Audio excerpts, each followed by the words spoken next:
कि जो इसका करंट ईयर चल रहा है उसमें उसकी बेसिक सैलरी आ जाएगी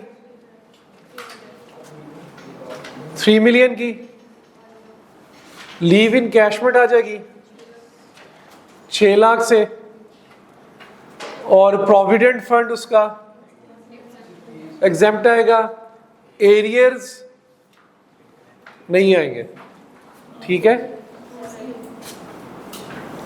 क्योंकि हम अक्रूवल पे चल रहे हैं तो इस वजह से नहीं आएंगे। तो 36 लाख बन गया।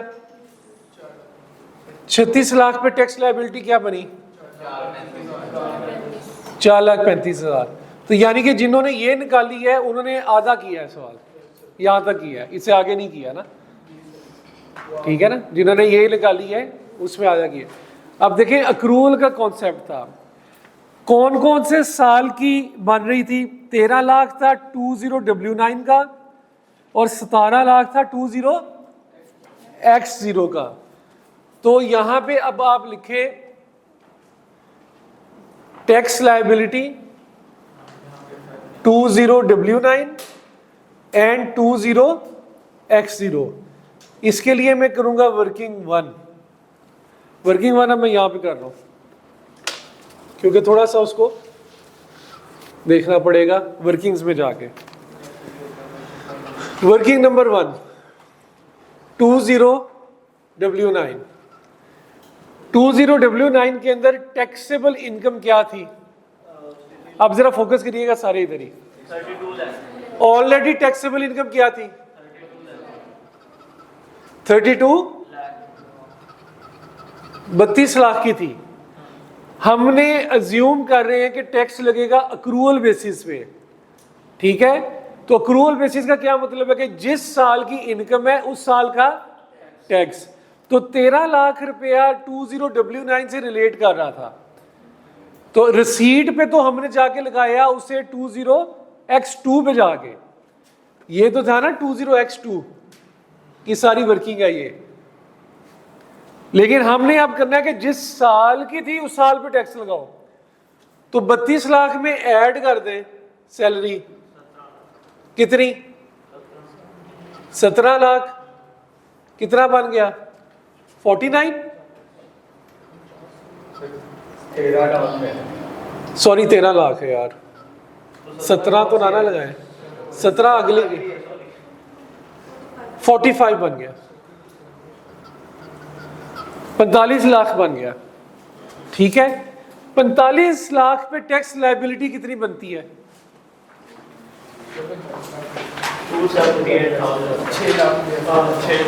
6 लाख 6,82,500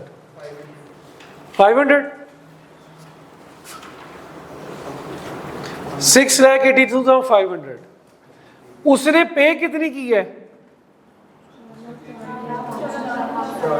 ऑलरेडी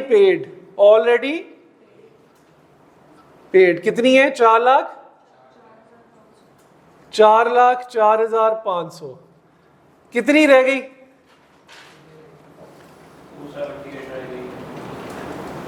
कितनी रह गई? 278। नहीं तो तुम सही लिखाओ ना, 2,78,000। तो ये यहां पे आ गई। 20W9 की टैक्स लायबिलिटी कितनी बन गई?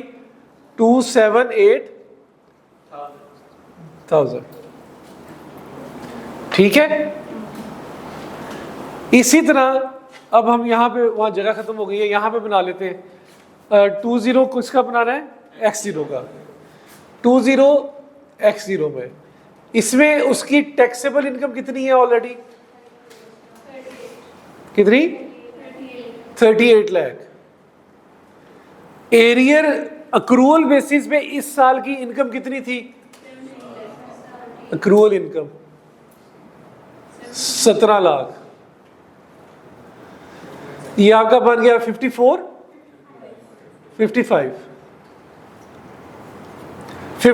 के ऊपर टैक्स लायबिलिटी कितनी थी आपकी? कितनी?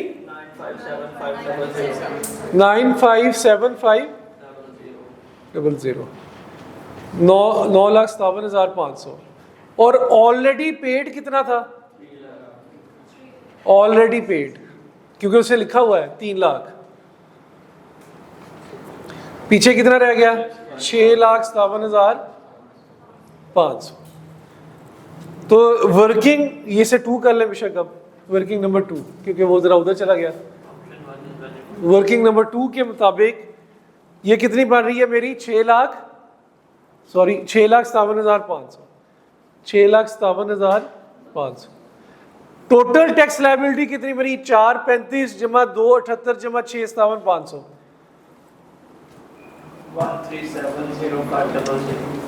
1370500। तो 13,05,000 देना चाहिए या 13,70,500? Which option is better? Option 1। यानी कि हमारा एक जनरल कॉन्सेप्ट था कि अक्रूवल बेसिस पे टैक्स लगे तो वो कम होता है, लेकिन यहां पे तो, और यहां पे कौन से वाला ऑप्शन बेहतर है? जहां पे रिसीट बेसिस पे टैक्स लग रहा हो। ठीक है, दिस इज हाउ। अच्छा, हमेशा याद रखिएगा जहां पे उसने आपसे एडवाइस का वर्ड पूछा है, एडवाइस, तो आपने एक नंबर एडवाइस करने का भी मिलना है। तो हम नीचे लिखेंगे सिंस ऑप्शन 1 के अंदर टैक्स लायबिलिटी कम है, so we advise that option 1 is better and he should choose option 1।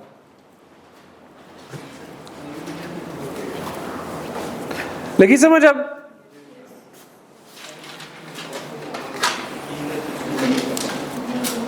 Exam, और आप यकीन माने कि ये वाला जो क्वेश्चन है ये मेजॉरिटी ऑफ द स्टूडेंट का गलत है। ये मेजॉरिटी ऑफ द स्टूडेंट का ये क्वेश्चन गलत है, और एग्जामिनर कमेंट्स में ये बात लिखी है कि स्टूडेंट्स ने इस क्वेश्चन को कंफ्यूज किया। किस बात से? भला किस बात से? टर्मिनेशन रेट से, कि वो पिछले 3 सालों की टैक्सेबल इनकम, पिछले 3 सालों की tax liability divided by taxable income से एक रेट बना लिया और उस रेट को एरियर्स के ऊपर लगा दिया। हालांकि वो कॉन्सेप्ट किस चीज का है? वो तो था कि अगर एम्प्लॉयमेंट टर्मिनेट हो रही हो और इकट्ठे पैसे मिल रहे हो, गोल्डन हैंडशेक की मद में या ग्रेचुटी के अनअप्रूव्ड की मद में आपको मिल रहे हो, तो वो कॉन्सेप्ट उधर का था। यहां पे टेस्ट होना था एरियर वाला कॉन्सेप्ट, एरियर्स वाला।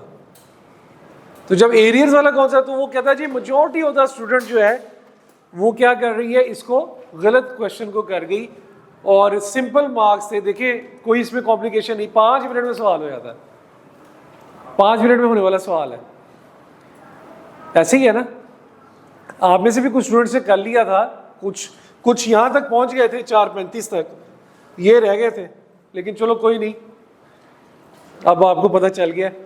तो इसलिए चीजों के कॉन्सेप्ट्स को बेहतर करना बहुत जरूरी है।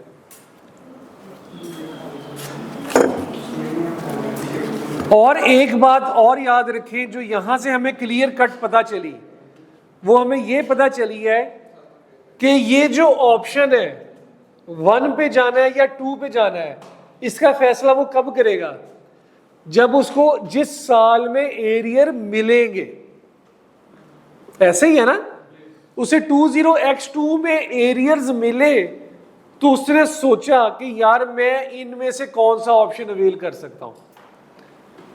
सही है? तो ये बात याद रखनी है, जिस साल में उसे एरियर मिलेंगे उस साल में वो डिसाइड करेगा कि मुझे अक्रूवल पे जाना चाहिए या मुझे रिसीट बेसिस पे जाना चाहिए। और ये भी हमने पढ़ा हुआ है कि ये डिसीजन उसने कौन सी डेट से पहले लेना है? रिटर्न फाइल करने से पहले उसने ये डिसीजन लेना है। ठीक है? तो ये निटी ग्रिटीज रहती हैं।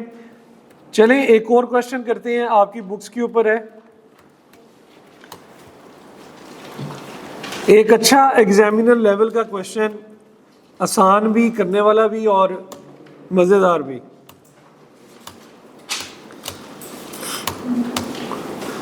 जो करने के बाद आप कहेंगे भाई वाह, नहीं नहीं, अब आपको मजा आएगा। अब आप इस लेवल पे पहुंच गए हैं कि बहुत लेवल पे चले गए, ठीक है। अब आप इस लेवल पे चले गए हैं कि अब आप जो है वो आई कैप के एग्जाम लेवल का पूरा पूरा एक क्वेश्चन कर सकते हैं।